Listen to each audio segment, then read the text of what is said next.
This note, I say good evening to you, good morning to you, good afternoon to you, and top of the moment to you.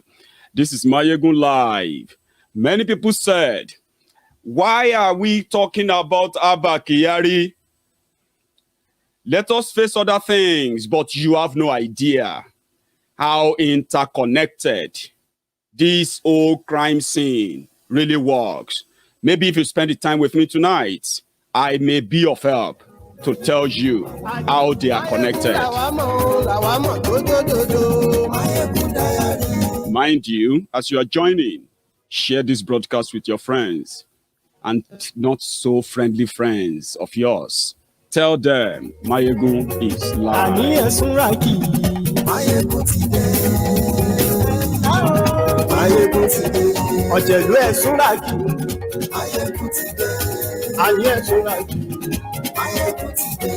Lórí Facebook.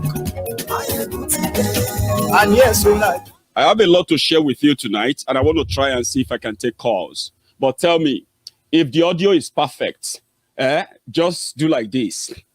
And I will know the audio is perfect. I don't want you to miss anything that I'm going to say tonight. The story of Abba Kyari is a sad story of what this quota system does. Quota system ruined Nigeria, destroyed everything that could have made a great country with great people, with a lot of sense, with a great sense of belonging. Quota system, impunity, and you know the rest brought us to this level. Abba Kyari, Boko Haram, Maguluta Crook, Babashir Lawal, Abba Kyari, the dead one. The list is endless. Where you have Boko Haram and his 40 thieves scattered everywhere, doing the same job, terrorizing the people and victimizing the people under the cover of the jihadist in chief, Boko Haram, Mumumadu, Boko Haram. So they are all interconnected. It was this same guy. It was meant to be, he's actually meant to be a great guy, by the way. Somebody who they called a special corp. He was given all access, weapons, everything, resources that he needs to fight and combat kidnapping. And to his own cap, this guy was the guy who apprehended. What's that guy name? The guy from Lagos. How did I forget that? Let me bring up his image. You remember this guy that they told us was Evans? I remember. Evans, the kidnapper. They said he was the greatest kidnapper in Nigeria. We didn't know that why they were telling us about Evans. There are many it's Evans in the northern Nigeria who are kidnapping, and they are actually like, making a kill. But I'll come to that. It was this guy. However, apart from that, the fact that he was going after kidnappers, this guy also goes after those, they give their details to him and they abrogate, they take over people's properties, just like courts, right? They take rent on suspects' property. They'll take suspect property, right? They'll take over and they'll sell some off. If it's car, they'll take over the cars. They'll sell some off. If it's a building or properties, houses and all of that, they will begin to take rent on that. This guy. But something happened, just like the case of Maguluta Crook. You know that Magu that they removed a few months ago, that same Magu, has been promoted to another position in the same police, in Nigeria police. But that's another story. Now, Abba Kyari is also the guy that has been working in Eastern Nigeria, hunting down innocent people, young men and women, in the name of hunting for ESN, IPOB members. Whoever he points at, if Abba Kyari holds you and he says you are a thief, trust me, there is no court in Nigeria that will stop him or can stop him from milking you, your entire family, and possibly killing you, and nobody will ask him any question. They will torture you, do all that. He is granted that immunity to do all of that. And when you look at the extrajudicial killing part of it, the one that really, really concerns me is what he did the last few weeks in Biafra land. He is part of those who worked with Hope Uzodinjo in Imo State. All the killings that were carried out in Imo State under the command and the directive of Hope Uzodinjo, including this guy, with the military. They told us that over 1,000 young people were killed. That figure is staggering. And this guy, only God knows how many he killed. Before now, we didn't know that it was just not a cloth maker. In fact, let me take it this way. When the news broke today that they have ordered for his arrest, it is a good news. Because if you look at those who are working in the recent time, they have realized that if you want to deal with Boko Haram, don't deal with Boko Haram using Nigeria. Immunity of whatever he does, as the president and those who are killing people for him in that country right now, whatever they do right now, they will say they are doing it in the name of government of Nigeria. However, people are smarter enough now to start fingering them out one by one. There are many of them who are working with Boko Haram right now who can no longer leave Nigeria. And if they ever leave Nigeria, they will either leave Nigeria under the cover of diplomatic immunity, travel with Boko Haram so that they won't be arrested. Some of them, once Boko Haram is no longer there, many of them, they will have to stay back in Nigeria and live like a ghost in Nigeria. But we'll come to that. We didn't know until FBI came out and they said they arrested Oshpopi last year. I think it was in June last year. They arrested him in Dubai. When they arrested him for the, Oshpopi business and 11 other people, his partners and all of them, they took them to the US. So when they got to the US, they confessed that yes, they did it. So in the process of investigating them, how did Abba Kyari come into the picture? The police officer in Nigeria that is going after kidnappers, but he's using his own position to kidnap Nigerians and kidnap anyone ordered him to kidnap by those criminals who have power in Nigeria.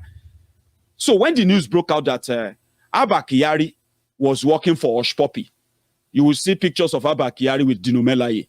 You will see him with Atifku. You will see him with all these guys. These guys are money launderers. Are you with me? These guys that you see, all of them, Senator this, former president, former this and that. These guys are total money launderers. But guess what?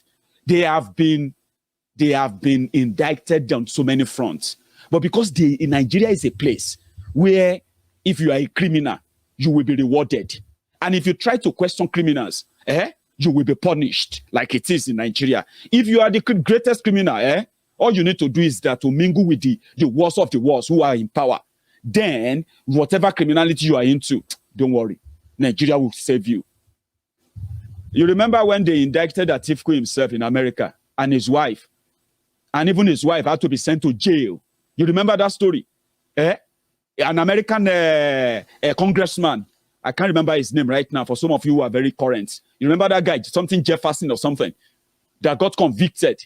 The guy that they saw dollars, bribe he took from a contract that Atiku and the rest of them had interest in Nigeria. And he had to help them lobby American Congress. You remember that guy they jailed? He is still in jail right now. Atifku would rather live in Dubai. It was that same Dubai that they picked up Oshpopi and his other guys.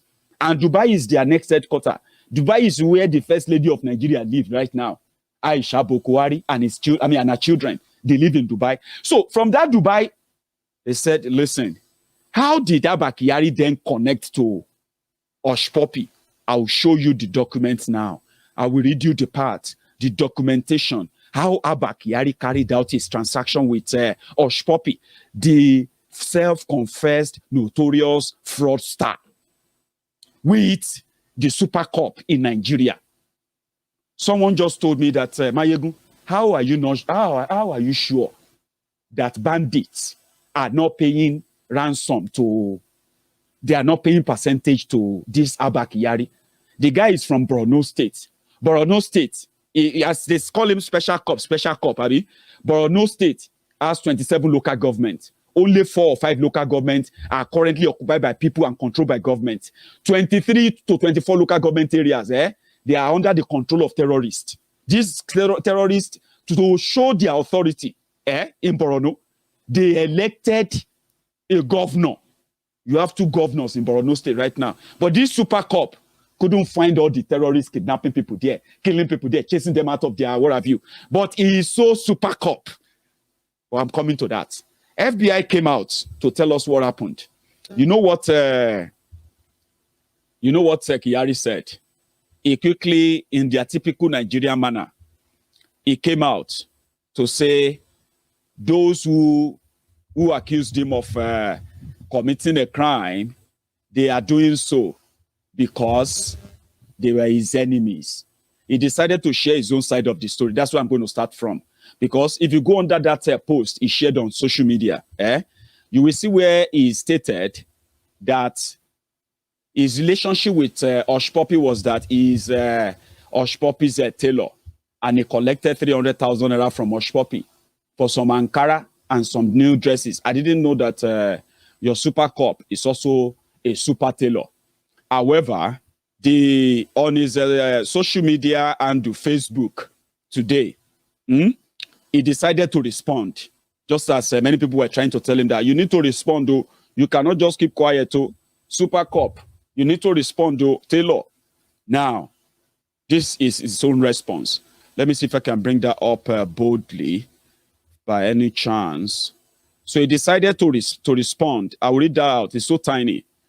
He said, friends, Abbas, who we later came to know as Hush Puppy, called our office about 2 years ago that somebody in Nigeria seriously threatened to kill his family here in Nigeria. And he sent the person's phone number and pleaded we take action before the person attacked his family. We traced and arrested the suspects. And after investigations, we discovered there wasn't an actual threat to anyone's life. And they are longtime friends who have money issues between them.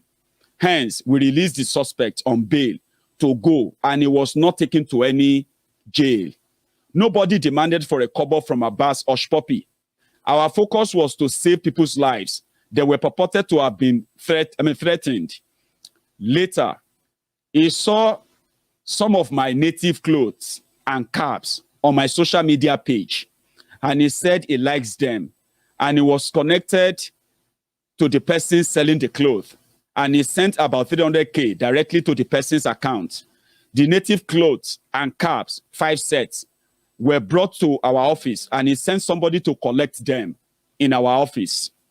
Nobody demanded any money from Abbas Hush Puppy, and nobody collected any money from him. We responded to a distress call he made on threat to his family and released the suspect when we discovered there was no life threat from the suspect. This is the truth story. Vincent is alive. He can be contacted.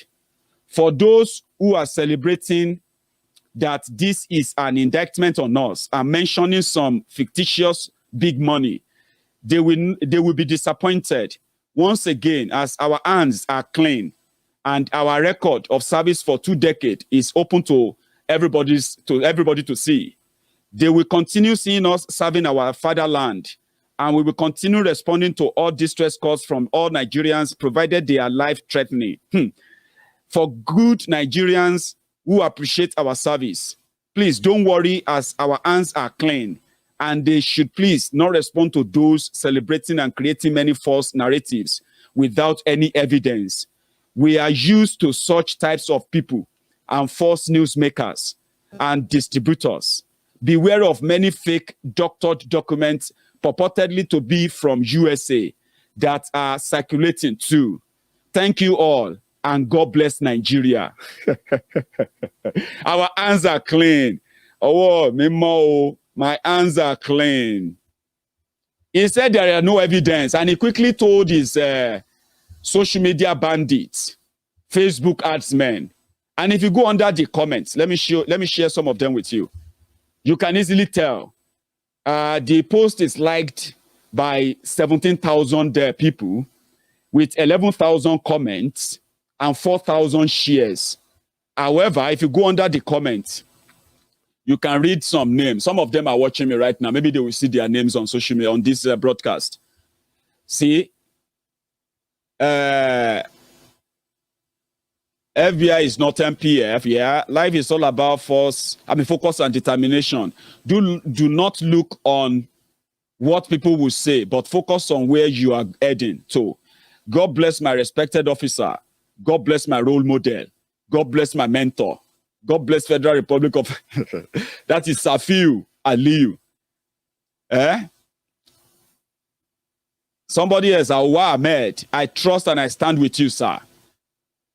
This one said, we are fighting against corruption, sir. And if you are among the corrupt leaders in Nigeria, may Allah expose all you bad habits. God bless you.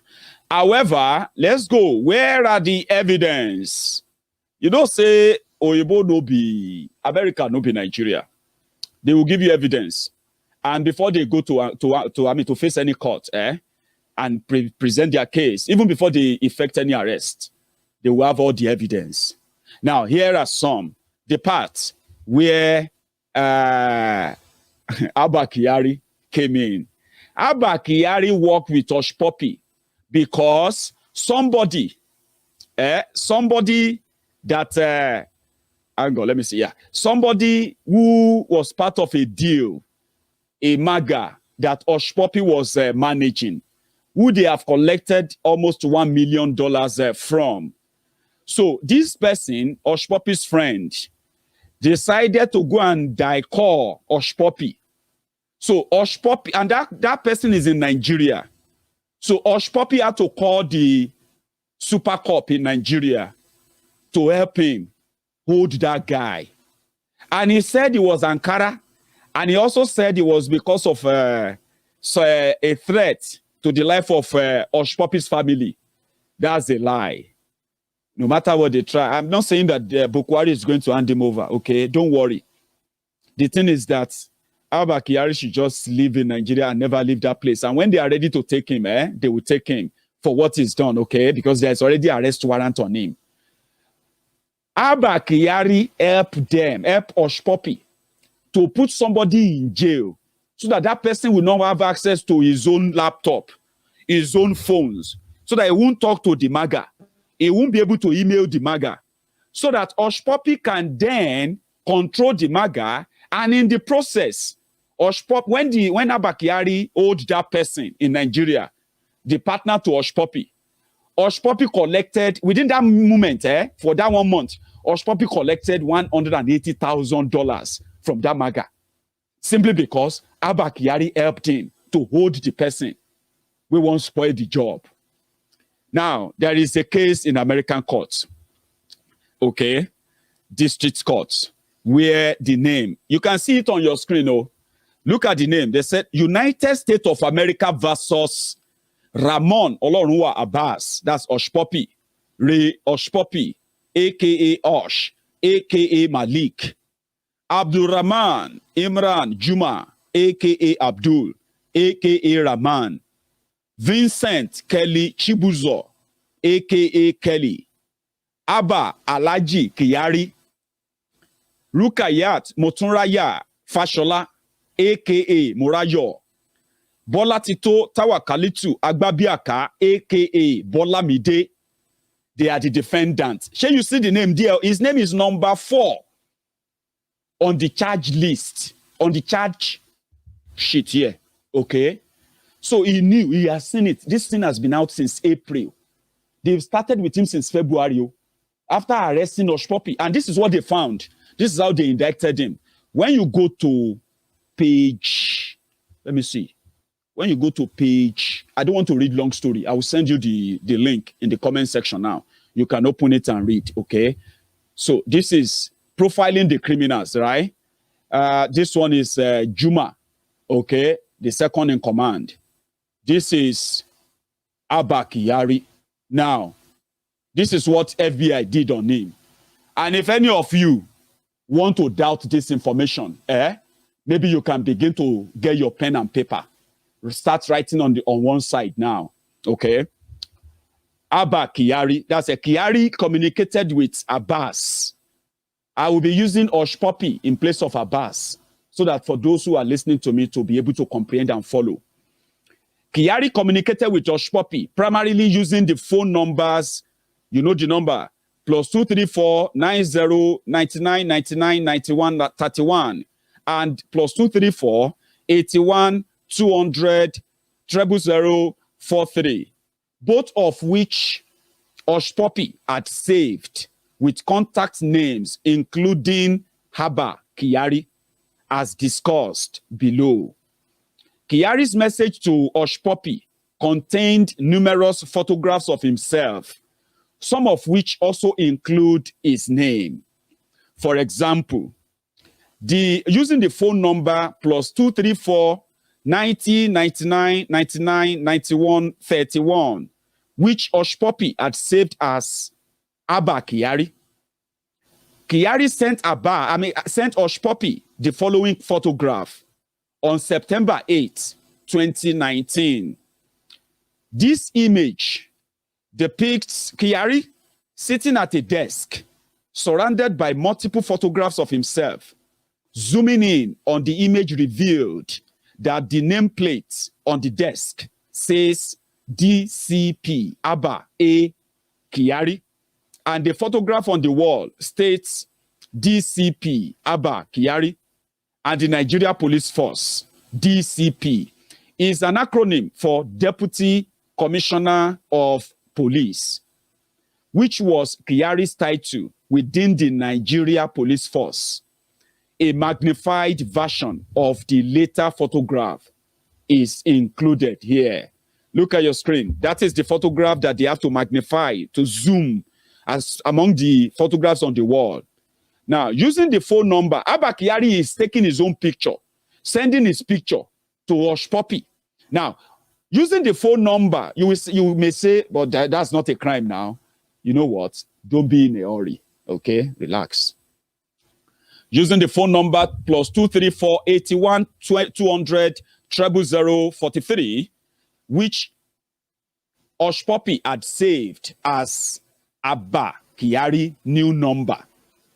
Kyari sent several images of himself to Hush Puppy in April and May 2020, just a month before Dubai police arrested Hush Puppy, including the following.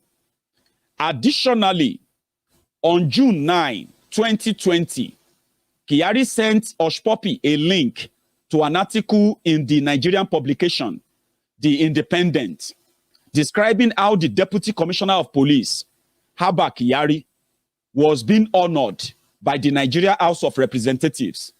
Hi and another FBI employee located this article online, and a screenshot of this is included below. Investigation, investigation, you following? Haba Kyari to be honored for exceptional service. I reviewed online articles about Kyari, which indicated that Kyari is an Inspector General of the Police Intelligence Response Team and a Deputy Commissioner of Police in Nigeria. Kyari previously managed the Special Anti-Robbery Squad, commonly known as SARS, as the office in charge for several years. Articles refer to Kyari as a super cop of the Nigerian police force, and described him as the most decorated officer in the history of the Nigerian police force. Kyari has been awarded many accolades, including recognition for his performance by the Nigerian House of Representatives in June 2020, which Kyari informed Hush Puppy of via the news article discussed above. I also reviewed other articles from October and November 2020, which indicated that Kyari had been accused falsely of arresting and extorting a businessman in Lagos.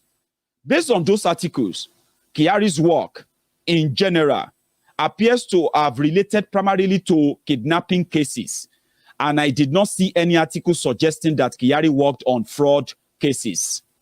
Finally, I have reviewed a certified NIV application submitted by Abba Kyari in April 2019. This application included one of the aforementioned phone numbers. That's how they linked this phone number that they found on Oshpopi's phone.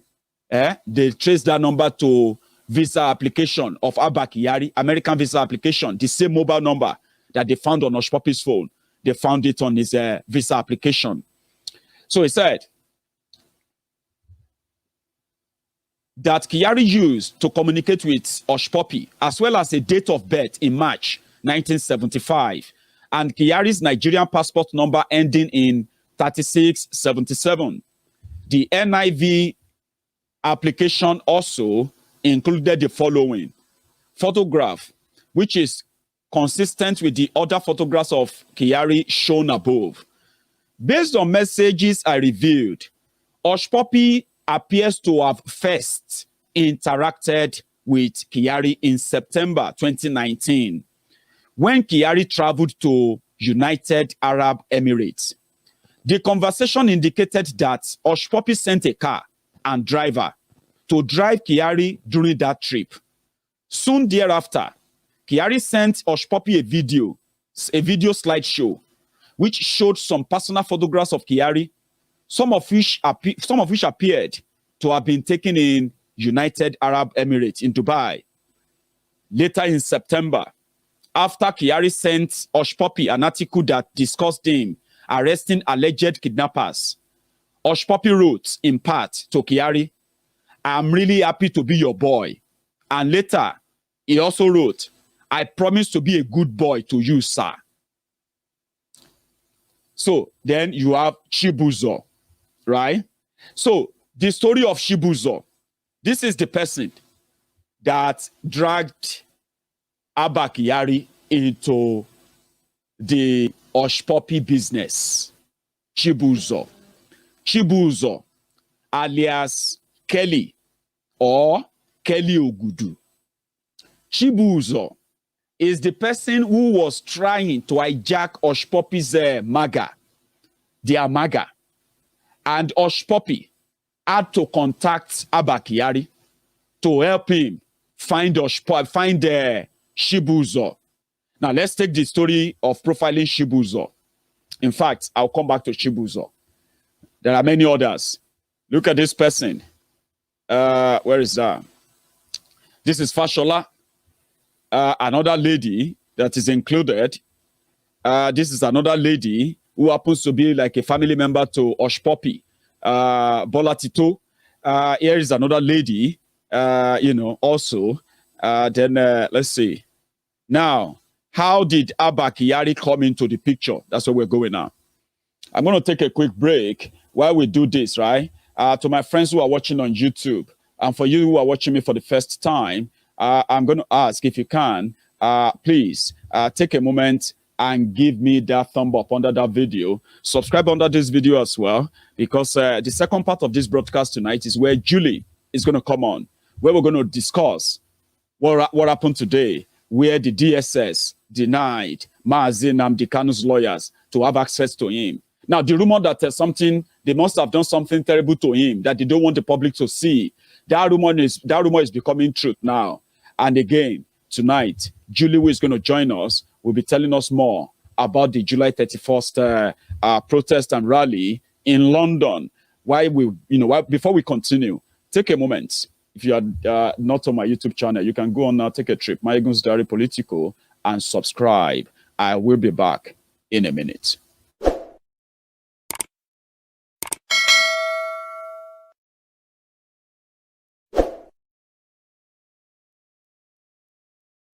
You. So it's as easy as that. Okay. Now, let us go to Chibuzo, Abba Kyari, and Oshpopi, where they became partners, and how what do you call it? How Abba Kyari got involved, and how they named him in the court paper in America. So I'm going a bit down because it's like down, where Oshpopi was like, it kind of planned himself so much that he even bought himself citizenship in another country. But that's a story for another day. All right. Let's start from here. Right. So this is the full story. How Abba Kyari became involved. Sorry if it is so long for you, but it is always good to have it on record as we are doing this evening, okay?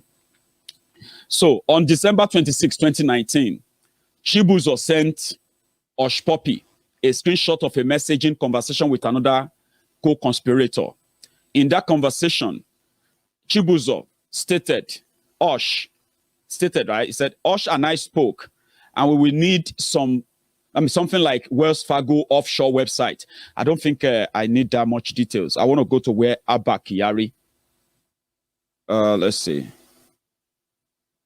Okay, this is just the timeline.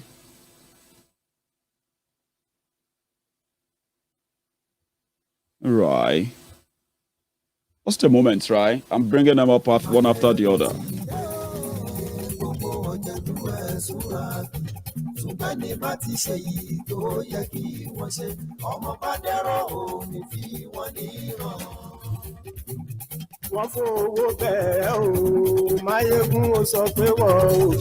Right.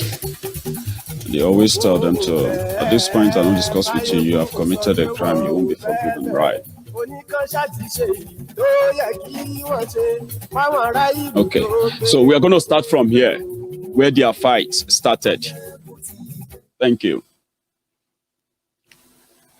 So I'll start from this part. In short, on January 15, 2020, this time using WhatsApp, Osh Poppy sent an audio. Oh, no. I think there's one before that.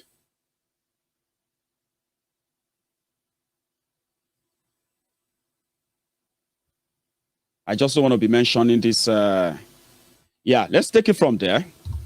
So, Osh Poppy forwarded a threat to Chibuzo on the 16th of January 2020. And this is the content, the content of that message.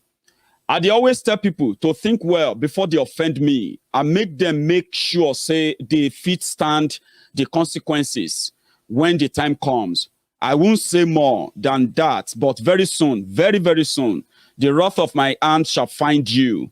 And when it does, it will damage you forever. At this point, I don't get discussion with you. You have committed a crime that won't be forgiven.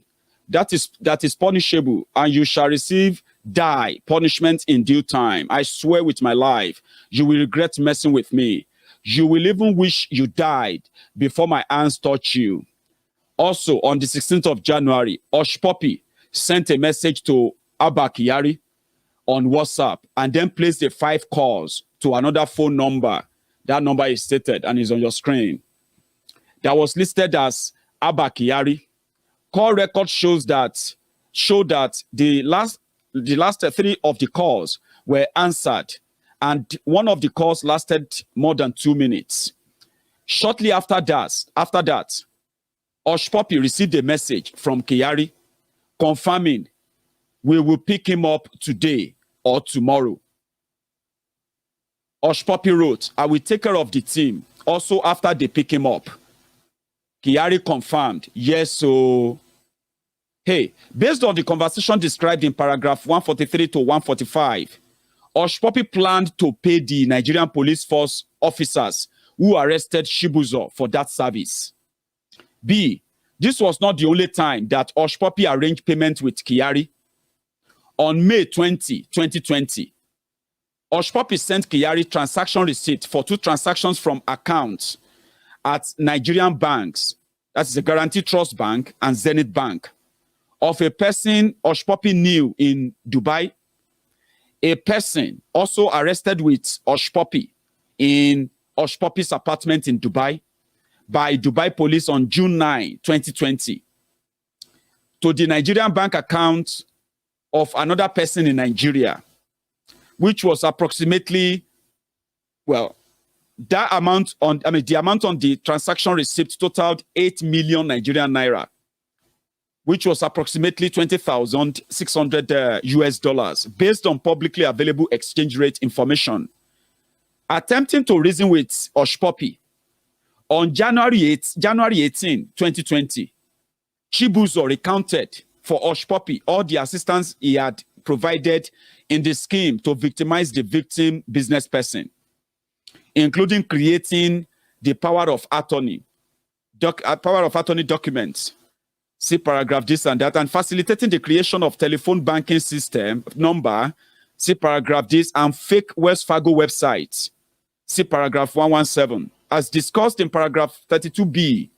On January 20, 2020, the day Joe Biden took office, I believe, January 20, 2020, or 2021, sorry, that's my bad. Kyari sent to Abbas biographical identifying information for Chibuzo, along with a photograph of him. In a conversation immediately following, Oshpopi confirmed, "That is him, sir." Kyari stated, "We have arrested the guy. He is in my cell. He is in my cell now." This is his picture after we arrested him today. So it was Oshpopi that first received the picture of Chibuzo when Abba Kyari used the Nigerian government resources to hunt down a fellow fraudster from stopping another fraudster from defrauding his victim. So they sent his picture to the chief who ordered for his arrest. Kyari sent the biographical information about and photograph of Chibuzo to Oshpopi using two different WhatsApp numbers. The second of which Kyari said was his private number. From that point on, Kyari and Oshpopi primarily discussed the arrest and detention of Chibuzo through WhatsApp on his private number. After receiving the photograph of Chibuzo, Oshpopi stated, "I want him to go through serious beating of his life." Kyari responded, "Ha ha ha ha ha ha ha." And Oshpopi replied, "Seriously, sir?" Kyari then asked for details about what Chibuzo did on audio, which Kyari said was, "So that we will know what to do." In response to Kyari's question about what Chibuzo had done to Oshpopi, Oshpopi sent Kyari an audio message, which is transcribed here, describing how Chibuzo had tried to steal away a fraud victim the job from him. This is where Kyari got involved. And for the Buhari Deans and the Buhari Diderins, the Buhari Diots, that always embrace criminals like they did with Issa Pandemic, Issa Patantami. This is how he got in now. For those who are asking, wait. This is the message sent to him by Oshpopi, voice notes on WhatsApp. What he did is, "I have one job. The job," this is a fraudster talking to the top cop in Nigeria, super cop. What he did is, I have one job. The job want to pay me $575,000. That is $575,000. He went to message the job behind me because I told him to help me make one document for me to give the job. Then he went. I gave him the details. Then he went to message the job behind my back and tried to divert the money. And in this process, he told the job, because of the document he gave me, that I gave the job, he told the job, "This document they sent to you before, these people are fake. This money is me who can help you to get it. Come to me. Let me bring this money. You want to pay these people to me. I'm the only one who can help you." And all these things to divert the job for himself. That was the voice note sent to Abba Kyari. After listening to the message, Abba Kyari wrote, "Okay, I understand. But he has not succeeded." Oshpopi claimed Chibuzo had taken some money and provided Kyari with two screenshots of which contained the phone numbers. The phone number Chibuzo used to contact the victim, the MAGA. The screenshot showed the person contacting the victim, the MAGA, and stating that he was providing information to try to help the victim. However, Oshpopi then told Kyari, "Now, the victim was skeptic to pay me the money because he kept attacking the MAGA from his end. Now I can handle the MAGA correctly. Oshpopi further told Kyari that he wanted to pay money to send Chibuzo to jail for a long time, stating, please, sir, I want to spend money to send this boy to jail. Let him go for a very long time. Kyari responded, okay, bro, I understand. I will discuss with my team who arrested him and handling the case. We will do something about it. Oshpopi responded, let me know how I can send money to the team, sir.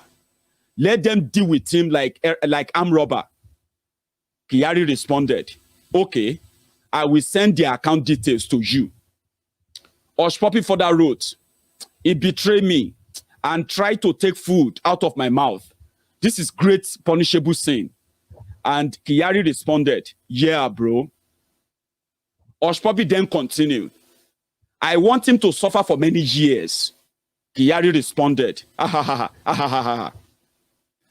Approximately 6 minutes later, Kyari provided the account information for a bank account at a Nigerian bank, Zenith Bank, in the name of a person other than Kyari himself. Oshpopi responded, okay, sir, tomorrow by noon, indicating that he will make the payment to Kyari's team by next day. On the same day, Kyari sent Juma the photograph of Chibuzo in custody, which Kyari has sent. Approximately a month later, on February 19, 2020, Kyari sent a message to Oshpopi saying, hello, Osh, we need to talk about the subject under detention with me. Oshpopi asked, should I call you on this number, sir? To which Kyari replied, yes, call me. The following day, Kyari sent Abbas, sent Oshpopi, multiple photographs of Chibuzo to Oshpopi, including close-up photographs showing a rash or skin disease on Chibuzo's torso and arms. Oshpopi responded, I don't pity him. Make them leave him from Tuesday. Kyari wrote, okay, bro, they just brought him from hospital. The fever and the rashes is giving him serious wahala. He got the disease from other suspects in the cell. Oshpopi responded, I see him. I know too pity him. That's what people like him deserve. But I go forgive him for God's sake. In other words, based on my training, according to the FBI agent investigating him, in other words, based on my training and experience with Nigerian Pidgin, Oshpopi was essentially stating, in part, I don't pity him. That's what people like him deserve. But I will forgive him for God's sake. Based on the date of the messages and later discussion described in photograph, and so in paragraph 150, Oshpopi was on Thursday, February 20, 2020, requesting that Kyari not to release Chibuzo until Tuesday, February 25. Oshpopi then told Kyari that Chibuzo's girlfriend messaged him, trying to raise 1 million naira to secure Chibuzo's release, and said Oshpopi promised to contribute 100,000 naira. Kyari stated they were thinking it's normal arrest. That is why they think money can remove him. No money can remove him here. Ha ha ha ha ha ha. Oshpopi added, but it's better for them to think that way. I like it like that. And Kyari responded, yeah.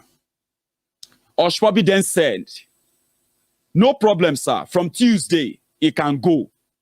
Apparently, giving Kyari his blessing to release Chibuzo from custody.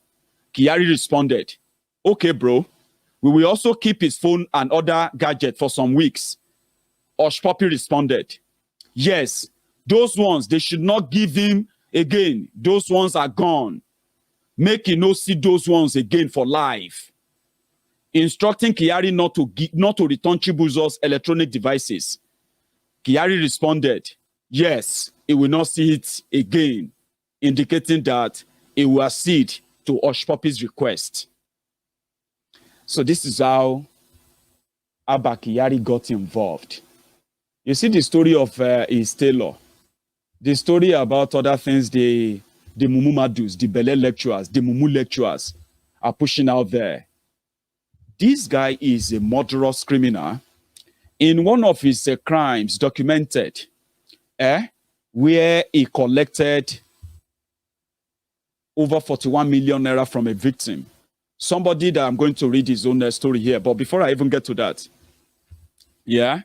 again, to my friends on YouTube, thank you so much for bringing it on that much. We're going to go to the next stage of this broadcast very soon. But I want to tell you why I decided to let you know that Nigeria is a crime scene. And this guy being exposed right now, I have been told that their police force in Nigeria, they are calling him to interrogate him. They are likely going to arrest him. And possibly they are going to have him turned to America. I was like, well, you can dream on. Yes, they are going to investigate him and they are going to tell you that they found out that he's not guilty. No be Nigeria. And at the end of the day, you realize that the damages they have done, the damages they have caused, the atrocities they have committed, individually, forget about Nigeria now, individually, by the time Boko Haram lose power, by the time Boko Haram and these Fulani terrorists are no longer in control of anything anymore, these individual criminals, they will be picked up. They will be held and they will be accountable for all their crimes that they have committed. This guy can hold you and kill you. And once he says that you are a kidnapper or you are this or that, they will give him a murder the following day. And it can make your entire family, no joke, but I'll come to that. Julie, I know you are listening and you are just there in the studio with me right now. So we are going to be popping up very soon. I have just 10 minutes to round this up on this, okay? Listen to this, check this story. Thank you, Julie. Julie is doing this to, she's doing this to me that I'm with you, Maiyegun. Thank you. Anyway, let us go to this story. Most of you must have seen it online as well, right? Well, I want to document it because this is Maiyegun's diary, Politico. We will document this for the sake of the generations coming, so that the criminals that are being paraded as a hero, those who are harboring and protecting criminals, and then hunting down innocent people, killing innocent people to claim murders, and you look around yourself and you're like, how can you have this kind of active whatever and this glorious officer that yet kidnapping for ransom in northern Nigeria continue to escalate and nobody is talking about that? How could you not see through that? However, again, to my friends on YouTube, okay, we have over 30,000 of us right now. Great. And if you can take this the thumb up from this 900 to at least 2,000 for a minute, that will make a lot of difference. And many people can possibly get to see the exposed Kyari in a way. I'm going to share the link, by the way. I'm going to share the link in the comment section in a moment. The link to that indictment. He has been declared wanted. He is meant to be in jail right now. The court says he should be locked up in jail. And then eventually, Abba Kyari is going to jail for over 20 years for the crime he's just committed. Hush Puppy has been, so many people have been picked up right now in America. Since Hush Puppy started talking, he's been singing. And he is fighting for himself to at least get a reduced sentence to spend maybe 30 years. You see Kyari, when they hold him, as America is holding him, he will also be waiting for the ICC, International Criminal Court, that will also hold him for genocide that he helped them perpetrate in Biafra land under Boko Haram. But I'll come to that. Check this story out. How Abba Kyari collected 41 million naira from me. It's a story that's featured in that investigation. DCP Kyari extorted the man.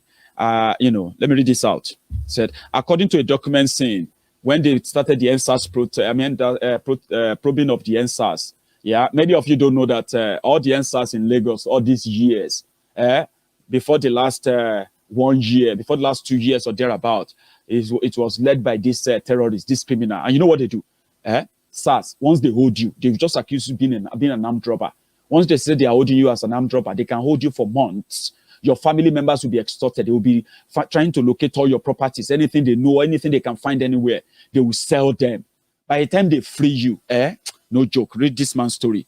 In a series of petitions between 2016 and 2018, Mojid sought justice through the Independent Corrupt Practice ICPC back then. He never got anything. But on the 22nd of October, through Salahu, October 2020, through Salahu, Akingbolu and Co., Mojid's counsel, and addressed to the newly formed Judicial Panel of Inquiry and Restitution for Victims of SARS-related abuses in Lagos, Kyari and his officers were accused of forcefully taking about 32 items from Mojid's house during a raid in 2014. The Lagos government said, well, not that. So in the petition seen by the cable, Mojid said his ordeal began on the 9th of October 2014, when 4 gun-wielding policemen from SARS broke into his house. The businessman, who was home with his pregnant wife, 18-month-old son, and mother-in-law, had thought it was a robbery attack. They forcefully took his wedding ring and that of his wife from them, opened their wardrobe, and took the sum of 280,000 naira, and the sum of 50,000 naira was also taken from his car. After which, the Honda Accord 2008 model was seized and taken away till today, in that petition, since 2014. Phones, landed properties, checkbooks, bank cards, and other valuable documents were allegedly taken from his house. After ransacking the house, Mojid was reportedly taken to the SARS office in Ikeja, where he was detained for 14 days, from October 18 to October 31st, 2014. He was later arraigned on a trump-up charge of stealing 97 million naira, and for over 1 year, the matter was in court. The police never showed up or brought any witness. After several adjournments, the court reportedly struck out the charge against him. According to the petition, while in detention, the police, under the supervision and threat of Abba Kyari, then he was OC, SARS, forced him to sign 3 Zenith Bank checks in the sum of 150,000 naira each, making 450,000 naira in total on October 22nd, 23rd, 2014, and gave the sum to one Alabi Olawale Nuruddin, who is also one of their cronies, to withdraw. The police also allegedly obtained password to his bank card, with which they withdrew another 395,000 naira from his account between October 20 to 23rd, 2014. Now, forceful transfer of 41 million naira. Allegedly, on the directive of Kyari, Mojid was taken by one Inspector Fola, Corporal Bolu, and Corporal Akim to Diamond Bank Aja branch on October 23rd and 24th, 2014, to forcefully transfer the sum of 41 million naira and 800,000 naira respectively from his corporate account, M. Martin Concept, into the account of one Obina Edward, whom our clients had never seen or heard of before, after which they shared the money. All these acts perpetrated on our clients were exhibited with serious injuries inflicted on him due to a series of slaps and beating from them to get access to his ATM password, signature on checks, and also transfer from his account. Mojid's counsel had confronted Kyari in his then office in Ikeja on why he would seize his money and properties without a court order. But Kyari reportedly said he had kept the money as an exhibit. But till date, they have not released any of the items to him, including his car, which we got information had been taken away by Abba Kyari. Kyari also accused of attempting to connive with Mojid's counsel to further extort him. The senior police officer reportedly told the counsel that Mojid was an internet fraudster, and that was why they took the money from him. He also went further that there was another 15 million naira in another account, that the counsel should cooperate with him to take it the way they took the 41 million naira, and a sum of 5 million naira will be given to him, while they would take 10 million naira in that petition. The counsel was allegedly threatened over the refusal to cooperate with Kyari. In November 14, 2014, medical reports seen by the cable showed how Mojid suffered hearing difficulty, a bad right eye, and recurrent chest pain. All of these following police brutality. As of the time of filing this report, Kyari, who now heads the Intelligence Response Team, IRT, of the Inspector General of Police, was unreachable as his telephone lines were switched off. That's also the story of Kyari. Now, Kyari is not the only person, a notorious criminal, glorified criminal inside Boko Haram's murderous terrorist regime. He is just one of the dreaded ones. Inside Boko Haram's regime, there is a man called Babashir Lawal. Babashir Lawal was one of the first 3 appointments made by Boko Haram when this APC, Egbekegbe, came to power. Babashir Lawal was made the secretary to the government of the Federation of Nigeria under Boko Haram. And Boko Haram set up a committee, a presidential committee that he called the Committee to Rehabilitate the Northeast of Nigeria. Northeast is where the Borno day. Borno and other places where the Boko Haram have ravaged before these criminals came to power. So then they budgeted billions of naira into that office to be overseen, supervised by Babashir Lawal.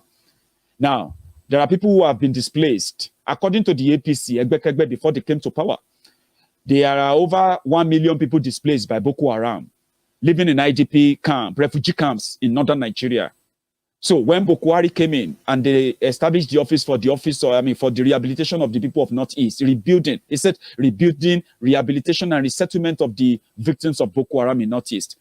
You know what happened?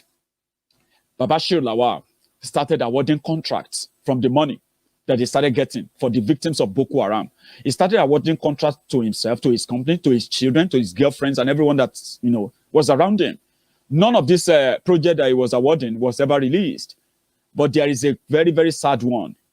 One now came out that even though he's stolen over, from that little short while of 3 months, the guy has stolen over 10 billion naira, money meant to rehabilitate victims of Boko Haram, who are supposed to be the northerners, the reason why they came to power. Excuse me, the reason why they came to power. So he budgeted the 242 million naira to cut grass around the vicinities where the people who were displaced by Boko Haram live. They call the place IDP camps, refugee camps.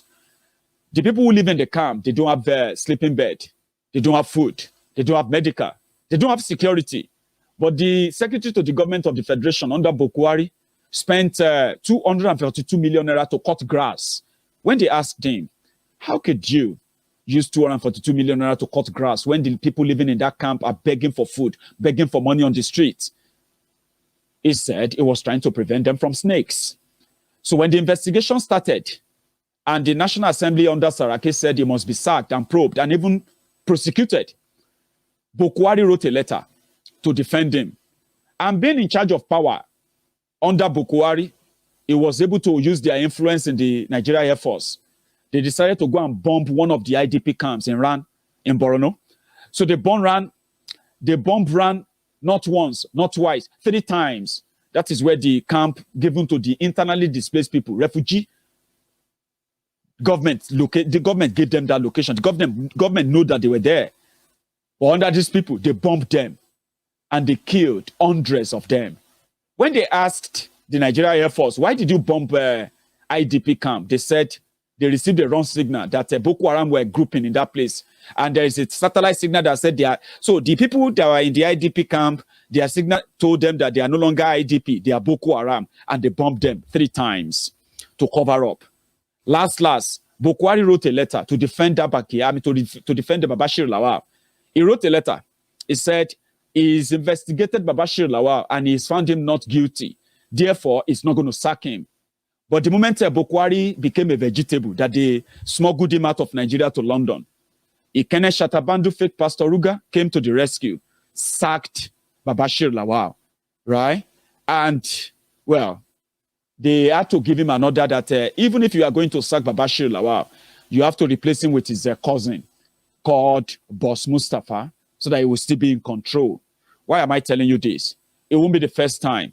The second time as well of something we remember very, very, very, very recently as well is that of Maguluta Crook, a criminal who has been working with the fraud unit of the Nigerian police and has been fingered as a thief who has also been, keeping the proceeds of corruption when they arrest criminals. You know what I mean? Boko Haram sent his name to the National Assembly. They said, listen, Boko Haram, this guy is a thief. You can't send a thief after thieves. It's not going to work, except if you're a thief yourself. You see, this guy, if he arrests anybody, they used threat, intimidation. When they say EFCC is coming, EFCC is coming, they will say, you better go and pay them. You better go and bribe them. So EFCC can take your property if you don't want to be arrested and you don't want to hold the placard where they will say EFCC arrested you. So if you don't want to hold that card, you will pay 1.5 million naira. Then you can start negotiation, or if you want to leave your property for them and all of that. Once they accuse you of anything, it's not about internet fraud, though. It's just about anyone that they say, because they know that many of them are criminals too, in many of the way you deal with them in Nigeria. But they said, this guy is a thief. You can't send a thief after thieves. It's not going to work. Bokwari sent Maguluta Crook, sent his name to the National Assembly 3 times. His name was rejected 3 times, and Bokwari kept him. Until Malamu felt like he's becoming loyal to Tifnumbu. And the way it's going, becoming loyal to Tifnumbu is going to jeopardize their plan to crush Tifnumbu with corruption case before 2023. Maguluta Crook, being in charge of the EFCC, he has to go suddenly. They found all the allegations that they told them about since 2015, when Bokwari was sending his name. Now they have told us how Maguluta Crook cannot account for billions of naira of recovered loot. Now we have discovered that the returned loot, they called it recovered loot. They have been relooted because Maguluta Crook was in charge. You put cat to they protect fried chicken, fried meat. Who does that? People, they ask me sometimes, who does that? That's not just that. You remember in Isa pandemic, Isa Patantami, the jihadist apologist in Bokwari's government, the one that publicly came and he was crying that he was looking forward to a day that Nigerian Naira will be written in Arabic. Nigerian Naira will carry the prophet of Allah. He said it in the audio. We have the video. This same guy said, you see, what's that guy's name? Osama bin Laden is a better Muslim than him. That he wish he is as a better Muslim like Osama bin Laden. He said that they rejoice when infidels are killed. And he became a minister in charge of all of your information, your data, your mobile phone, your mobile number, your text messages, your social media login password, your national ID card, your national registration, whatever number, your everything, your communication, your voice note, your WhatsApp message, every goddamn thing. A terrorist is in charge. They defended him. They said he was a young man when he made those statements. He is a changed man now. In this same Bokwari's government. It was under this same Bokwari's government that they said, it's okay, Honorable Minister, it's okay, off your mic, it's okay. Akpabio. You remember Akpabio? You remember NDDC? You remember the same Fashola Isaleiko Barack Obama? The one Mr. Bantueyo from Isaleiko? The one that told you that the reason why you have no electricity was because your electricity, the people in charge of your electricity are Bantueyos. Only for him to become the Minister of Darkness, Minister of Portal, and Minister of Homelessness in Nigeria. The national grid collapsed for the first time in 30 years, and it has been collapsing since then. Darkness all around. These same people protected them, didn't they? As long as you can do the actual job. This same government watched a man that committed genocide in this 21st century, genocide under democracy, in the name of protecting Boko Haram, the man's name, if you remember him very well, Buratayi the Butcher, the man that supervised the killing of over 1,000 human beings simply because he said they block his road. He was never investigated. He was never prosecuted. Rather, he was rewarded to become an ambassador to Benin Republic, because you just need to be the bad. The badder you are, the baddest you are, the better your reward. That's what Nigeria has become. And we know them by their names. That is our own power. That is beyond theirs. We know them by their names. We know them by their crimes. And when time comes, they will be picked up. And as people say, he will laugh last, laugh best. They can kidnap people from here to there, but as they are committing those crimes, we are watching and we are attaching the names of the criminals to those crimes. Listen, when they take Nigeria to gutters, finally, we will also pretty much take those criminals who dragged us to this level, we will take them to the gallows. Yes, they committed the genocide. They committed international kidnapping, international rendition. Now they are afraid to face the public. They are afraid to produce Mazi Nnamdi Kanu. They are afraid. And in all round of all these crimes they are committed, we are also winning. Because right there, the whole world is watching. We are beaming the torchlight. We are letting them know that you can run, but you cannot hide forever. Julie, I'm going to bring Julie on. Because this time around, I want to go on to what they did with Mazi Nnamdi Kanu. What are we doing to keep the fire burning, to keep the flame burning? What are we doing? Julie, the last information I received. How are you, Julie? I'm good. Thank you. It's indeed good to see you again. Look what arrived today. Oh, is that? Yeah. So the signs are here, and the back has got the. Let me see that again. I'm gonna bring it forth. BBC, stop letting the good people of Britain down with your biased reporting. Free Mazi Nnamdi Kanu. And then that is got at the back. That's amazing, Julie. Yeah. So we received the news, the report earlier, where the lawyer to Mazi Nnamdi Kanu came out to tell us that they have been denied access to him. We have also seen, I don't know why I didn't put that up, by the way, but I'm going to try and bring it up as we have this chat right now, okay? There is this letter or a tweet from the law firm handling Mazi Nnamdi Kanu's case, and they represent the Kanu family, according to them, putting pressure on the UK government, the UK Home Secretary here. Yeah, Dominic Raab. Yeah, now, so I think you can take it on from me at this point, Julie. So say hello to our people. Hi, guys. So where they are is that obviously, Bindmans are acting for the Kanu family. Yep. So Bindmans they've sent what's called a pre-action letter.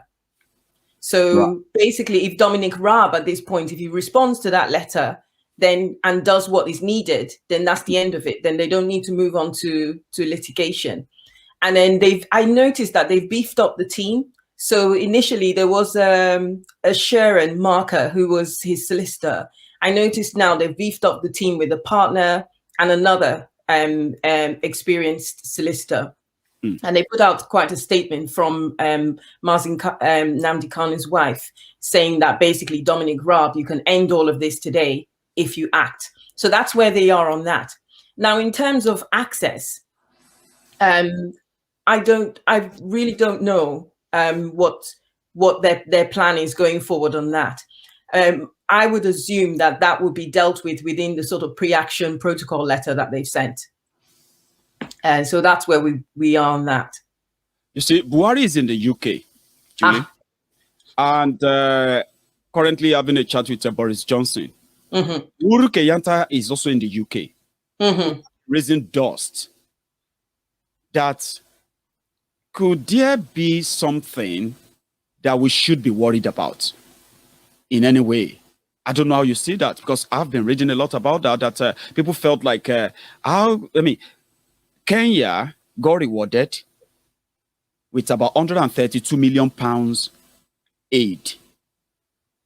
And there's no conversation about the disappearance of or the kidnapping of Mazi Nnamdi Kanu around there, or any statement towards that. So people feel like, is there something that we should be worried about? I mean, what I don't know if you could recall last year. I don't know if I've mentioned this before, so apologies if I have. But do you remember that there was a news blackout? I think it was last year, when there was a news blackout about, there was a report about a protest at Buckingham Palace, and it was over the Epstein scandal. Right. And the only reports we had of that was on Twitter, the videos that were put on Twitter. So this feels a bit like that, because there are all these protests going on every day. I mean, the Biafrans and Ududua, they're outside Downing Street every single day. And isn't it curious that none of this has been reported in the press? So for me, I'm a bit worried about it, I won't lie, because this is the same country that back in, was it 2002, 2003? Do you remember the weapons of mass destruction? So what that tells you about Britain is that when their back is up against the wall, they can do the weirdest things. Two things worry me about Britain. Brexit. Brexit, obviously, it wasn't a good plan, and any fool can see that Brexit is falling apart. So they're looking at other markets and other places to exploit. And I feel that Nigeria is ripe for the picking, and that really, really worries me. So there's the Brexit thing angle there. And then to a certain extent, there's a COVID angle that has devastated their economy. And I can imagine that Boris and his cronies are looking around and thinking, what do we do next? Again, Nigeria is ripe for the picking. So I think we need to watch this really closely. A lot of things, the way I would put it is this, a lot of things, if you think to the back of was it 2020 or towards the end of 2019, lots of people were talking about this virus and conspiracy theories. And then it turned out that there was a virus, there was COVID.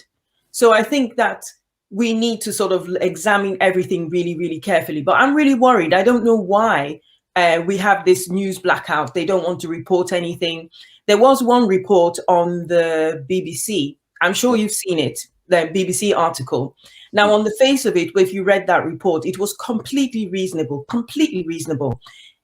If you didn't know anything about Nigeria, and if you didn't know anything about Biafra, at the time, and I might have a link to it somewhere. I'll send it to you if you want to have a look at it. But there was no mention of the fact that there's agitation for Dudua.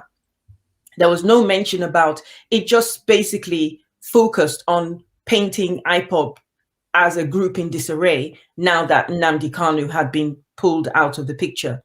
So I find it extremely worrying. And I think that we need to, we should keep a close eye on these things. I personally am very worried about them. Thank you, Julie. One of my own sort of a worry, which my gut always tells me, is that we know there is no case that they can put up against Mazi Nnamdi Kanu now. And from all analysis that we have come across since all this started, we can see that it's pretty much on all trumped up cases and all of that. And people are concerned about his safety. I am concerned about his safety. A lot of people are talking about that. There was a time that we had a rumor that he's been moved out of Abuja. Then his lawyers came and they said, no, they haven't received any kind of information, that we shouldn't worry about it, right? But now, they didn't bring him to court. Then, court ordered his lawyers to see him. The DSS denied them access. What could they be hiding? Or could that be part of the delay tactic? They denied the lawyers from giving him the consular assistance. They denied him that to fill the application. Now they've denied him the usual access to his lawyer, which is mandated and ordered by court. What could they be hiding? It's extremely worrying. It could be from one extreme to the other. It could be mind games. They did say the court was going on holiday. And then you would think that the hearing would be cancelled, but the hearing still went ahead.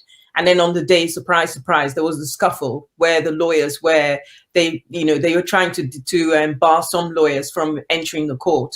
So the mind games, the level of mind game playing is absolutely mind blowing. There's something I want to show with you, Julie, and that came from the. And I think it's been authenticated already. Right. Can help me with it. It came from the Directorate of States of IPOB, giving Nigeria the ultimatum till the 8th of August. Right. Yeah. Mazi Nnamdi Kanu, or they will begin what they called every week sit at home until his release, however it takes. And we all know how this sit at home is with the people of Biafra land. Biafra, right? yeah. So you have seen this. Is another means of protest to... It is. I think one thing that we know for certain is that the protests are working. They're making mistakes. They're moving mad, as people would say these days. So I think we need to continue. And the thing is, the protests, we need to keep an eye also on countries like we need to keep an eye on Britain. Britain is very, very nervous about this. Very nervous, because they're watching the protests are growing in intensity.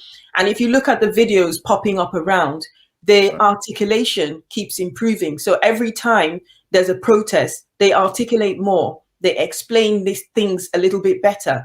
It's not just Britain, it's the world that's looking at this. And it'll get to a point where Britain's looking really bad. They're looking really, really bad. So I think the point is for all of us is that we have to keep up. Must keep up the pressure, keep on going out, even if it's only two of you. Like now, I'm not going to not go to this protest. If I end up being the only one there, that's not going to put me off. I'm still going to be there, waving my placards about and taking my videos. So we have to keep up the pressure.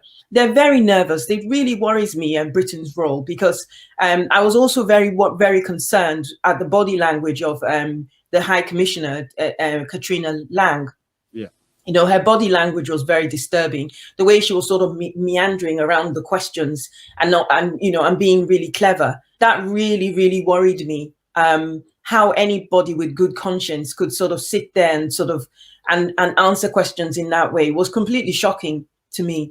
So I think what we have to do for now is to stay strong and keep up the pressure and, be confident that this is working. This is really working.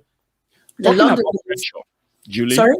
I said, talking about pressure here. Mm-hmm. We had the two news that were really in a bit kind of concerning too. Mm-hmm. One of them was that there is an American lawmaker, a congressman, that's working so much right now that to have America stop the sale of weapons to Nigeria, mm-hmm. including every other ordered weapons, simply because they have established the fact that the government of Nigeria is using those weapons to commit ethnic cleansing, genocide, mm-hmm. or those weapons ended up in the hands of terrorists. And we can say the pressure is working, can we? Yes. Absolutely. I think it is. I think the thing is, when you look at American politics and you look at the UK, they always have this thing where at the end of the day, countries are essentially quite selfish. So, if they weigh it up and they think, well, if we sell these weapons, then these are X amount of American jobs. And, they look at the economic harm to them. That they're always going to vote in their own interest. They'll do that. But then that's where we come in, because what we need to do is to reach over them and reach to the American people and reach to the British people and say to them, yeah, yes, you want to make a living, but really at the expense of this, that's what we need to do. And we are getting there. We, every single protest, we get that bit closer. And then once we start getting, we only need a few key individuals. And that's something that we need to talk about, which is our media strategy, because we really need to focus and do it as a media strategy. And if we keep on reaching out, what I understand about most British people is that no matter how imperfect they may be as human beings, I think the days have gone where people are just comfortable to sit in their homes knowing that somebody in a sweatshop is, or the goods you're enjoying, child labor was involved in it, or the goods you're enjoying means that you've had to turn a blind eye. And then this whole village in Imo State, they've lost their homes because of politics, basically. And they're now living in they're internally displaced people living in camps. Nobody wants that. And that's what we need to let the British people know. In the same way, let me put it a different way. In the same way, for instance, with fashion brands. Do you remember when we had that that incident? I think it was in Bangladesh when the whole building collapsed on the workers. Right. And then British shoppers were just bypassing the brands, and a lot of the brands lost this. That was shopping. That was to do with fashion. This is to do with lives, people's ancestral lands, people's livelihoods. Nigerians are not asking, they're not even asking for jobs or for good conditions. They're just asking, let us breathe, let us not be driven off our ancestral lands. I think that's a bit more important. So I think we can reach out to people, but we have to keep up the pressure in all sorts of ways. The pressure that we're putting on at the moment is going to help the lawyers, because in a case like this, there are many gray areas. If you look at extraordinary rendition, if you looked at it from the point of view purely from a legal perspective, they're not really, they're very gray areas. The cases are very gray areas, because oftentimes, even if the law might be on the side of, this is a crime, you can't kidnap a person. But then when you look at maybe the atrocities that the person in question has committed, it's a gray area, because then any politician is thinking, well, if I apply the law, this person is a genocidal maniac and is, responsible for X amount of deaths. But in this instance, it's not like that, because I don't believe that Nnamdi Kanu comes under that kind of category. So it's easier for them to decide in our favor. But we have to keep on tipping the odds in our favor by continuing the protest and continuing the pressure. If they want this to go away so badly. And because they want it to go away, you can imagine in London, the last protest I was on, it was so interesting, because you had, on the one hand, you had the anti-vaxxers. There were so many of them, and the police are very nervous of them, because apparently they don't cooperate, they don't engage with the police. And then you had all these middle-class-ish kind of Nigerians. I think some of the protest marches, the average age would be something like 45. Who knew? You would think that the average age would be 20 or whatever, but it's not. And they all comply. The police says, okay, so we need you on the pavement. They all comply.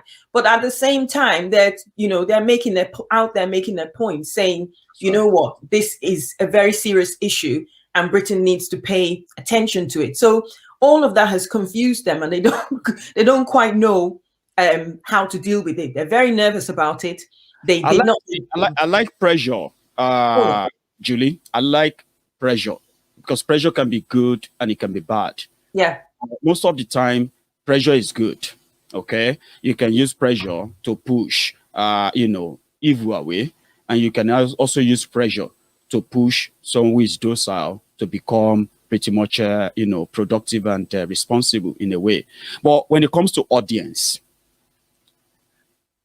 somebody told me something I think it was yesterday. We were having a chat, and he said, why are we not telling the British public about a kidnapped British citizen in Nigeria? Like, addressing the public generally. There was a video sent to me where somebody in London, I believe a Briton, so he was there speaking, and I think I used the video last night. Or yes, you did. Yeah, you did. Talking about this, can we take this directly to them to let them know that this? We absolutely can. Biafra. We absolutely can, and we must. And it's going to be boring, guys. You're going to tell your story 20 times, 30 times. It will be worse than, when you have a press junket and you've got a new movie. And let's say, for instance, when Hugh Grant had years ago, 4 weddings and a funeral, and then he does the same interview with every single press person over and over and over and over again. That's what we're going to have to do. Tell one person, tell the other person, talk to your family members, all the family members. For instance, there are people who, I had my birthday this week, Maiyegun. It was interesting because normally people who would talk, there are people, I have friends that are hiding away from me because they're frightened that I'm talking about things that are very scary, and they don't want to be, they're frightened of how this could pan out. Yeah. But the point is, there's safety in numbers, and the more of us that speak out, the safer that we're going to be. So at the end of the day, even if they use Pegasus software on everybody, if they use Pegasus software on everybody, then it no longer is a weapon, because we're back to baseline. So that means you have to, whose data are you going to analyze today? There's so many of us speaking up. It's our fear, that it is the fear of Nigerians that has enslaved Nigerians. And at some point, you have to make a decision. Is it better for me to? I noticed in the parliament that there were lots of people who hammered that point. You have to decide: is this any sort of way to live your life, or do you want to stand up and be counted? I think we should all stand up and be counted. We really should. Julie, it's 2 days to this rally in London. Let's talk about that. Because I can see that you have been doing a lot behind the scene, and I am yet to be introduced to your team. So for now, I'm going to consider that you are just that iron lady. I have a team of one. That is moi. I get some help from time to time, but it has been, again, for all the, they're talented people I know that have been a bit, it's politics, don't want to get involved, that sort of thing. So it's been a slog. I won't deny it, but I still would do it again. So where we are, by the way, with these signs, I've got 12 of them, because I was hoping that people would confirm, but they haven't. So I've got 12 of them. So obviously I'm not going to. How many do you have there with you? How many do you have there with you now? I've just got the one. I just wanted to show you an example of what the reason I did them this way is that I wanted something really clear, that when the photographers, hopefully it's a passing photographer, takes a photograph, then snap, they've got that. So that's the reason for it.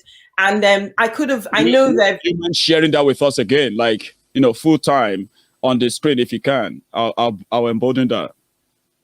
Yeah. So this is at the kind of handheld boards that we're going to hold. Yeah, absolutely. Saturday, right? Can we see this, Julie? They all have a sign on the back. Yeah. So just time for a change of name. Right. That's amazing.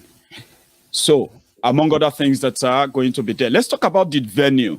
People are saying that shouldn't we be probably occupying the Abuja house? Abuja house, yeah. Where is the meeting point? You told us the last time. So the meeting point is Parliament Square, Downing Street.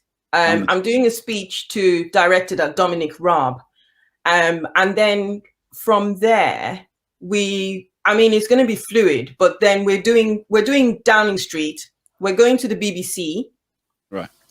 We're going to Buckingham Palace, because I think that Her Majesty the Queen, as the head of the Commonwealth, I think that we need to appeal to her to use her good office to, give voice to the concerns we have.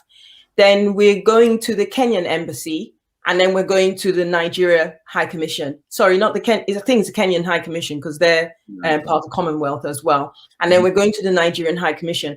And then I did have 2 other venues, which is Trafalgar Square.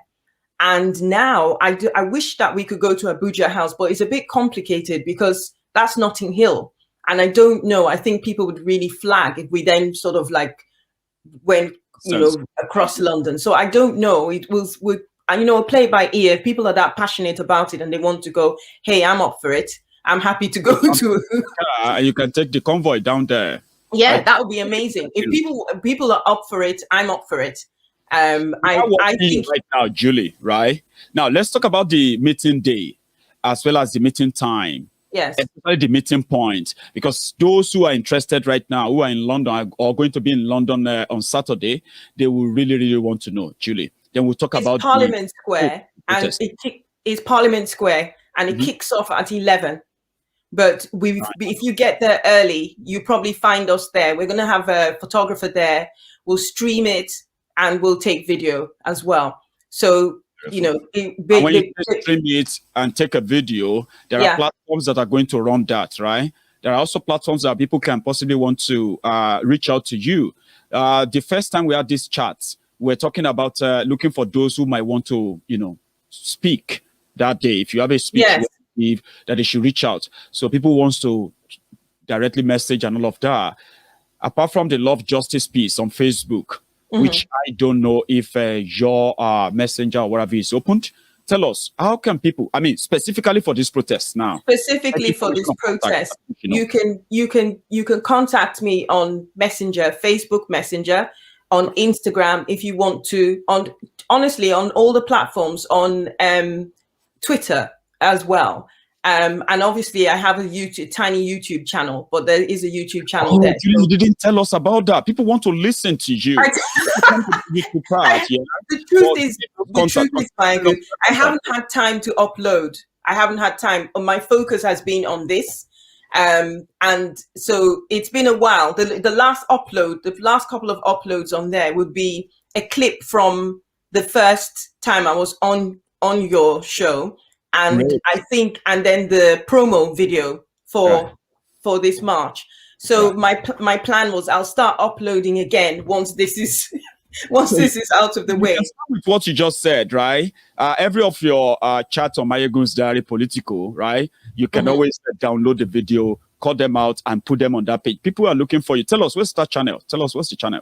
It's Love Justice Peace on YouTube. Yeah. On and YouTube. Friends are listening, so please give Julie a big boost and follow. Encourage her. She said, that'd be great. Thank you so much. So she stopped uploading because maybe many of you don't really get to know that there is this brilliant lady doing a great thing. Now, Julie, back to the business, right? The scope of the protest on Saturday. Before the kidnapping of Mazi Nnamdi Kanu, you had this planned already. I did. Yes, show I did. support and bring solidarity. And your plan, absolutely, was that you want to target, young children, young adults and the rest, especially those ones who probably should know more and get involved more in what is going on than the elderly.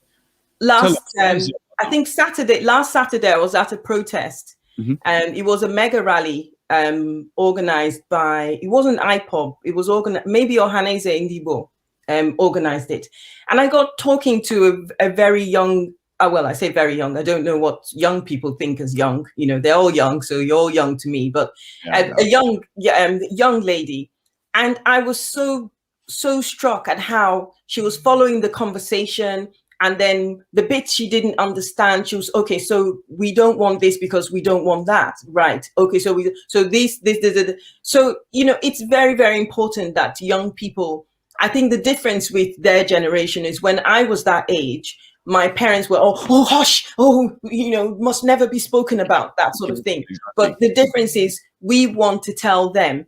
And the more we tell them, the more we'll equip them. Because even if we fight this fight for them, which I hear a lot of people my age saying that we must fight this fight for them, even if we fight it for them, if they have no context, no history, no knowledge, they will make, they're at risk of making lost on them anyway. Absolutely, yes, absolutely. So I'm hoping that, I was impressed by, there were a lot more young people there. So I think if you've got, children, Gen Xers, millennials, make sure you bring them and make sure you get them involved in this. This is important. This is, even for those of us who don't feel that we're going to live in Nigeria again, the thought for me that even if I wanted to, I could never go back to Nigeria because maybe Asaba has been taken over by Fulani herdsmen or whatever. It's so heartbreaking.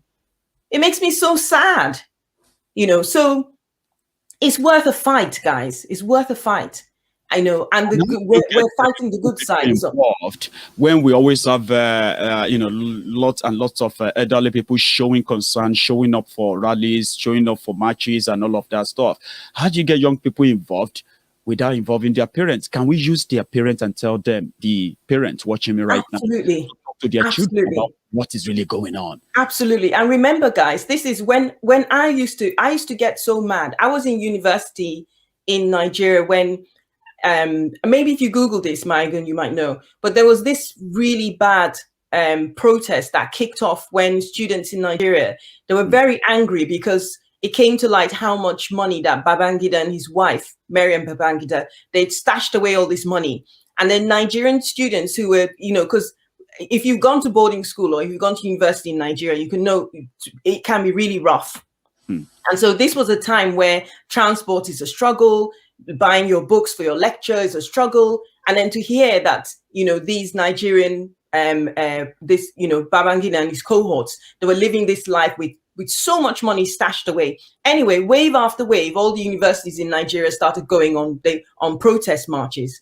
And I remember my father, when I'd argue with him and I'd say, we should be doing this. And his attitude was, please, if do you want me to go on my knees and beg you, don't go and protest. Don't join the protest. Don't do anything. That's the attitude. We're never going to change anything if we have that kind of attitude. With respect, my father was wrong. He was wrong. We shouldn't be telling our children not to put you, because basically you're saying to your younger ones you're making them complicit almost. So I think this is something that we in our generation, let's make a concerted effort to change that. If we don't have each person in Nigeria, we need to have a complete reset in the way we think. We shouldn't think of things as, oh, it's not there's a thing they used to say in Benin in those days, oh, it's not your papa money, so if all the money is being squandered, no, it's your money. Hold them to account. One thing I was going to say, by the way, I loved the People's Parliament. Loved it. Now Nigerians are sitting down and they're coming out and saying, yes, we need to do this. I've written a long list, and you're getting an email about that, Maiyegun. You're getting an email. I thought it was amazing. I was so happy. I was dancing around with joy.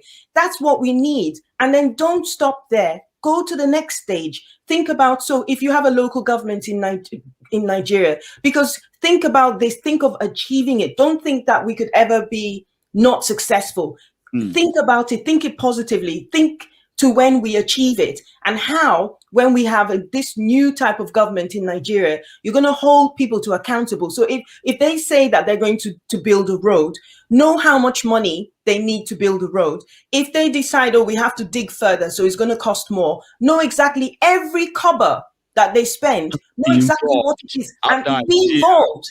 You have that power. These people are supposed to be public servants and work for you, but Nigerians have just allowed them to run riot over the years. We must put a stop to that. And it is stopping now. One thing that people have realized is that fighting these people in the true sense of it, don't fight them as an entity. Fight them individually, name their crimes, and pin their names underneath every crime. That works well. And I think that is one of the moves that the leadership of the Yoruba Nation campaign are deploying. The same move that the IPOB are deploying now. They reported individuals who have committed genocide. The injustice in Nigeria that pushed everybody to this precipice of we want to go, we want to leave, and this, all that. Yeah. Even though it's still not stopping, right? People believe that tackling them as an entity, Nigeria, is the reason why they even lasted this long. The index on these criminals should have started coming long time ago. Before now. So that probably there would have been a bit of a break in this, murderous campaign of theirs, right? So I believe that, Julie, you said absolutely. So you believe that taking them on individual as well. Totally. I mean, look at the Americans have done. Haven't they done a marvelous job on Abba Kyari and co? Because they've picked him off. So basically, we just need to look at the other people. I mean, he can't be the only person doing that. There must be more.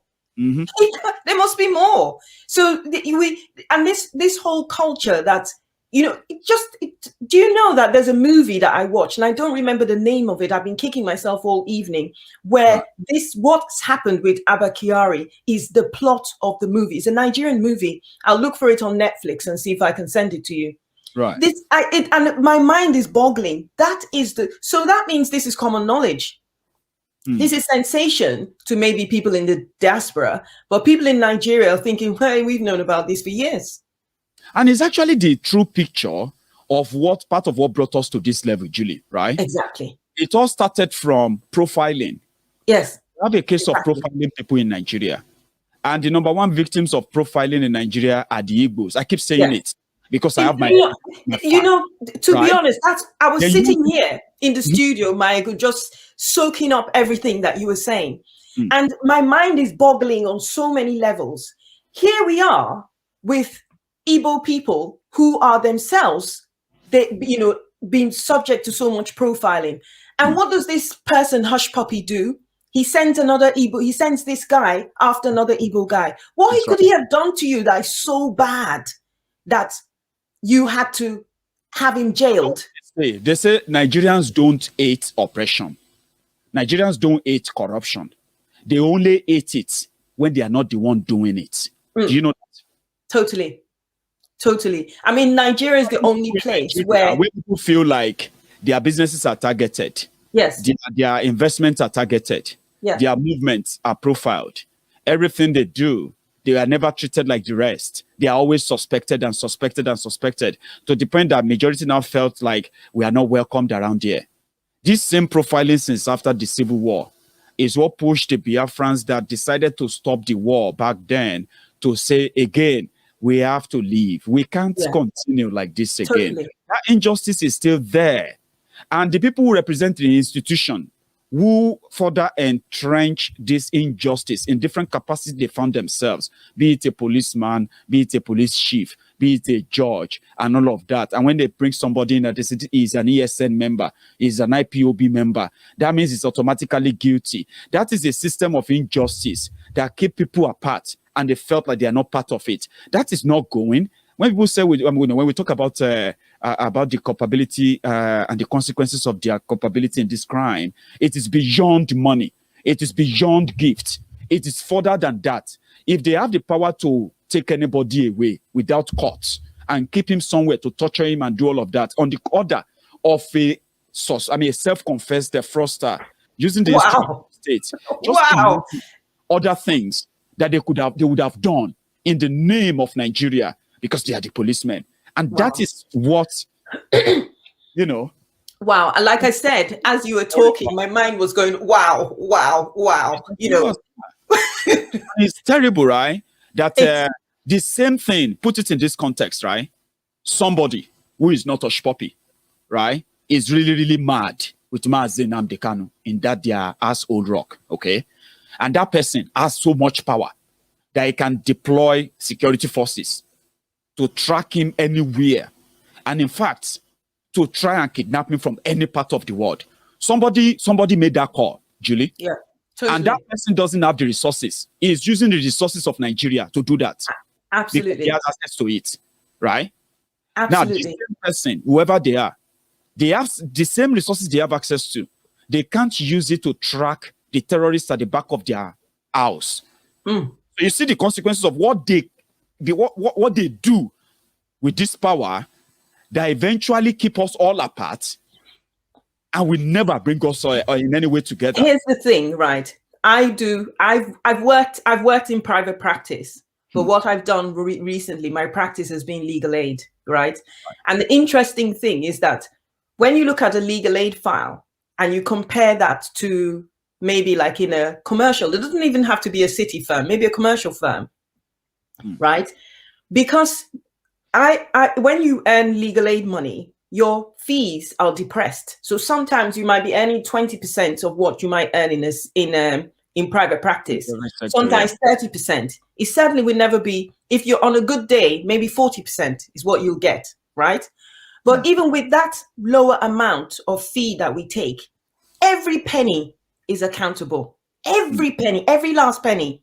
If I go to court and the legal aid agency knows that there's a train station that stops out of the court, I have to write a note and explain why I had to take a taxi to court. And I might say something along the lines, oh, I've got 6 boxes of files, and the easiest way to manage it was to get the taxi driver to take me to court. And that's the only reason why I'm not asking for a receipt for a train ticket, and I'm asking for a taxi, right? That's the way in Nigeria. We need to jealously look after every single penny. That's the attitude that we need to have in Nigeria. If you don't look after in Nigeria, what people don't understand is that every time that somebody's right is breached, that's you that's at risk. That's right. That's you that is at risk. And in Nigeria, people just think that, oh, you know, it's the thing you say all the time. You know, they came for the Jews and I said nothing because I'm not Jewish. And then they came until they come for you and there's nobody to protect you. That's right. You protect yourself by protecting other people. You will stand up for Nigeria if you stand up for other people.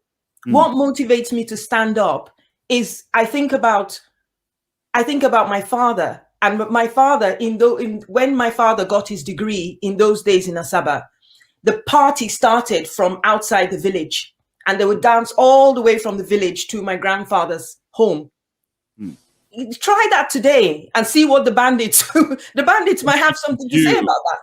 I know. Another thing I want you to touch on is that the rally on Saturday, which is going to be a solidarity rally between the Oduduwans, the Biafrans, the Middle Beltans, young, old, everybody should come out. And this time around, demand for the release of Mazi Nnamdi Kanu, demand for the end of the... that's on every single sign. He's on the hashtag. There's a hashtag to that. And I encourage people to use that. So on all the signage, and if you make signage as well and then you bring to the protest, please be sure put that hashtag in there. Keep that hashtag trending, you know, till it gets to the point. I remember with the NSAS protest, that's the other thing. I first heard about the NSAS protest from someone who has not been to Nigeria. They're not even Nigerian. That's how it got traction. From someone, and I thought, why is he talking about Nigeria? Oh my goodness. And I jumped on it. And he was in there. He got the story before I did. And he's not Nigerian. So guys, that's the power of hashtags, right? Because when the hashtags keep trending, you keep it up, you keep it in the news. Every time the hashtag is trending, you go on Facebook, all the platforms, on YouTube, look at the trending topics. What we want to do is to push it right to the top. And keep it there. Yeah. And keep it there until we get what we need. I like that. And I like it as a means of pressure. Nothing is too small. Nothing is too little. Nothing is too small. And if you can't give money, then give a little bit of time. It doesn't have to be a lot of time. 15 minutes. If everyone forget 15 minutes, 5 minutes. You know, send that email. Even if you don't know how to construct it, just put it in your words and send it off to your congressman. This is globally. This is not just in the UK. This is the other thing, Maiyegun. I haven't had a response from my MP. And that makes me, because normally when you write to your MP, kick it in the long grass, and you get a kick it in the long grass response. Yeah, we've looked at it and we've spoken to the director of the BBC, blah, blah, blah, blah, kicks in the long grass. There's been no response. And so what that tells me is that they are taking time. They're worried about this. They're thinking. So I encourage everybody else, write to your MP. Keep it right up. Keep it up on the agenda. Write to your MP. They don't respond, chase them for a response. And then the hashtags, you know, even if you don't know what to tweet, find a tweet that you agree with, retweet it 5 times.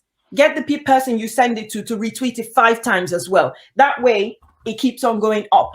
And it will keep trending. So yeah, we have levers to pull, guys. Let's pull them.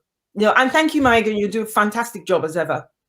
Oh, thank you for at least making up the other parts for me. It always makes me complete every time you come on. Okay, Julie, I'm going to bring you back tomorrow.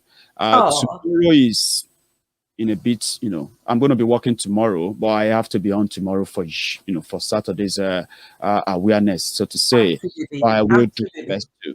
It's been a pleasure having you tonight. Oh, as ever. Thank you so much. Thank you, guys. Thank you. You have a good one, and bye-bye. And you. Cheers. So that's Julie there. She's an amazing person, and she's always available as long as I call, and I'm so blessed among others, with the type of friends I have on Maiyegun's Diary Politico. Thank you to every one of you. If you are just joining me, trust me, you haven't missed much. Go onto my YouTube channel. It's so easy to rewind and continue watching. Go onto my YouTube channel, Maiyegun's Diary Politico. Subscribe if you haven't already. To my friends there right now, before everyone drops out, yeah, I thought we would have taken that thumb up to 2,000 by now. You are still over 3,000. You can still give me that thumb up before you go. And to my friends who sent me this super chat and super stickers, as always, God bless you. Thank you for your generosity. To my friends who send me money, people actually send me money on the Cash App, on PayPal, and they just say, Maiyegun, take. I don't know. I just don't know how to say thank you to you more than just to say thank you, because your generosity keeps me going. It keeps my team encouraged. Now that I have to work 4 days a week, and during that 4 days a week, I've got 3 days for the family, 3 days for myself. Within that 3 days, I have to have the time for the family, have time for myself, and at the same time keep up the good work, as my friends will love to say. Maiyegun, keep up the good work. So when you support me, when you give me all this support, it's gives me the opportunity. Though you call it a one-man mopo, but I'm now beginning to have some team who actually work behind the scene. So when you go on Maiyegun's Diary Politico YouTube and you see a video premiering, somebody is doing the job. A colleague at work once told me that he kept asking himself that sometimes when we're at work and he believed I'm so busy working, right, he would just see Maiyegun live. And he'll be like, this guy is here. You can't be live on YouTube. It's because some people are doing the work. So when you send me any support and all of that, you are keeping those people up to do the job and keep you informed. Premiering my videos are just to replay them to my friends who possibly didn't see them live, or they didn't see them live because of their own location and all that. But above it all, trust me, I am so thankful for the journey that we have all been on. And this journey has been so glorious, supportive. I can't thank you enough. So thank you very much for your time. Take your time to watch any other video on Maiyegun's Diary Politico if you have the time. And in fact, go on to the www.diasporaradiointernational.com to listen to the audio part of all Maiyegun's podcasts. They are there for you. Old, new, latest, and all of that. So thank you to every one of you. Don't forget, give me that thumb up under this video before you go. I am going to see you again. And from here, good night. Odaro.